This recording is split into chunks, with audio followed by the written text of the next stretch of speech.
Assalamualaikum warahmatullahi wabarakatuh. Pada pertemuan sebelumnya, kita sudah membahas bagian 2, yaitu pengukuran. Sekarang, yang akan kita bahas adalah bagian 3 dan bagian 4. Sekarang kita bahasnya kita gabung. Kita lihat dahulu bagian 3, yaitu berisi tentang besaran pokok. Kemudian untuk bagian keempat berisi besaran turunan. Ya, untuk mengawalinya kita mulai dari bagian 3 dulu, yaitu besaran pokok.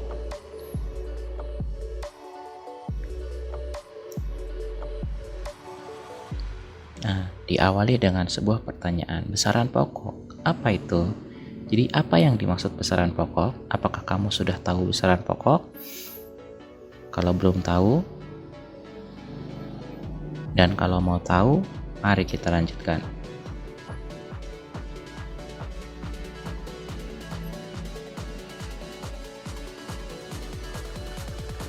Nah, di sini sudah ada tentang besaran pokok, di mana pengertiannya yaitu besaran pokok adalah besaran utama yang dapat menurunkan besaran lain dan satuannya telah ditentukan terlebih dahulu.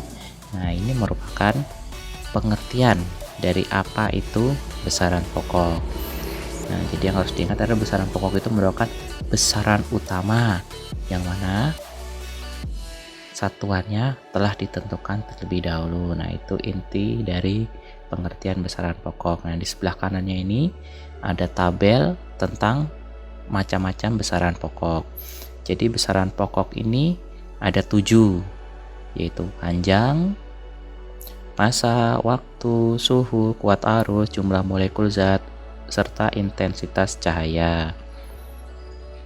Kemudian ini ada di sebelah kanan ini ada satuannya.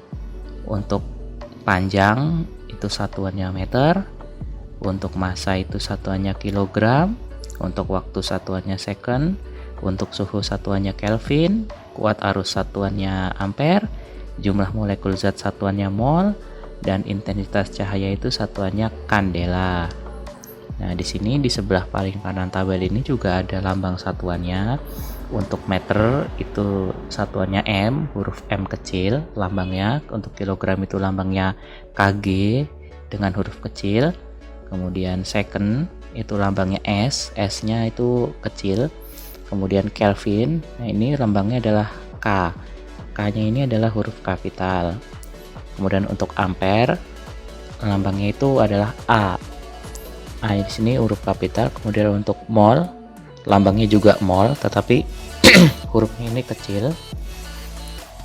Kemudian untuk kandela, lambangnya itu CD. Nah, CD di sini hurufnya juga kecil. Jadi kita sudah mengetahui pengertian dari besaran pokok dan apa saja macam-macam besaran pokok.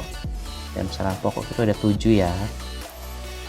Dan jika menurut kamu ada yang penting dan ingin dicatat, silahkan pause aja videonya ya.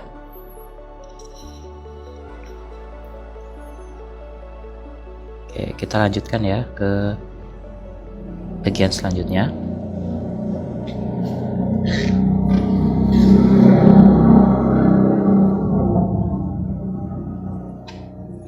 Nah, pada bagian selanjutnya ini ada alat ukur untuk mengukur besaran pokok.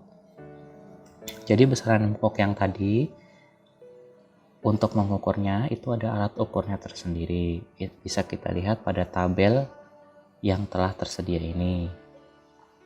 Di sebelah kanan ini ada besaran pokoknya.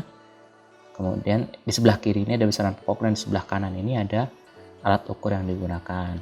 Untuk panjang itu alat ukur yang digunakan yaitu ada mistar, ada jangka sorong, ada mikrometer skop. Nah, ini adalah alat ukur untuk mengukur besaran pokok panjang. Nah, untuk besaran pokok massa, alat ukurnya yaitu neraca atau biasa dikenal dengan timbangan. Nah, kemudian untuk waktu, alat ukurnya adalah stopwatch. Kemudian untuk suhu suhu itu alat ukurnya adalah termometer.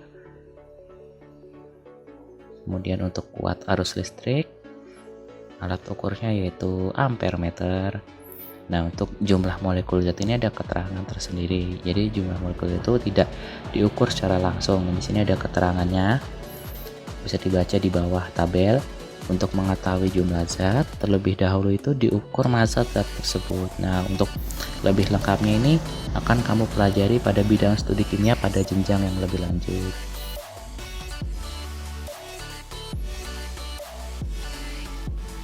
Nah, untuk yang terakhir yaitu intensitas cahaya. Alat ukur untuk intensitas cahaya yaitu bernama light meter. Nah, jadi ketujuh besaran pokok ini memiliki alat ukurnya masing-masing seperti itu ya. Jadi kita sudah tahu apa itu besaran pokok, apa saja yang termasuk besaran pokok, dan alat ukur apa saja yang digunakan untuk mengukur besaran pokok tersebut.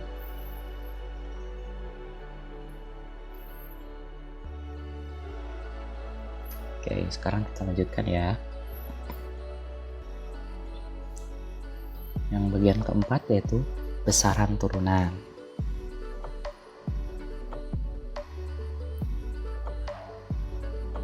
Nah, di sini muncul pertanyaan lagi, besaran turunan apa itu?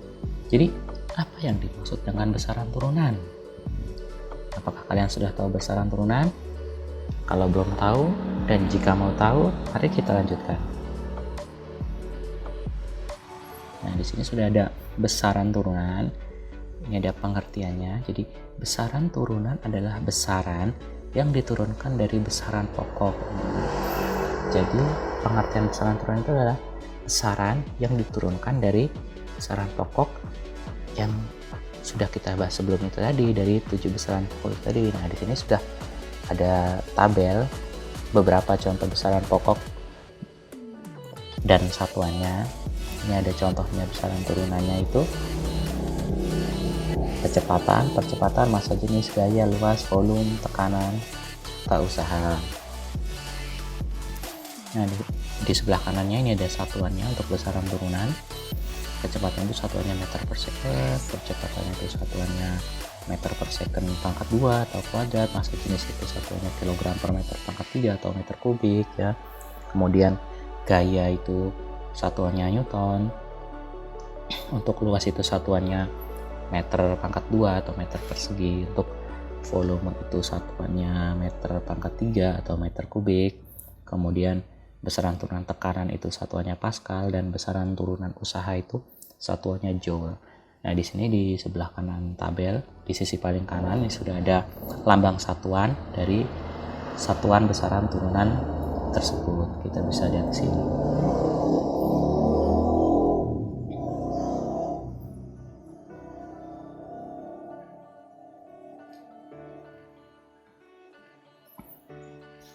Oke, jadi kita sudah tahu apa itu besaran turunan beserta beberapa contoh besaran turunan beserta satuannya.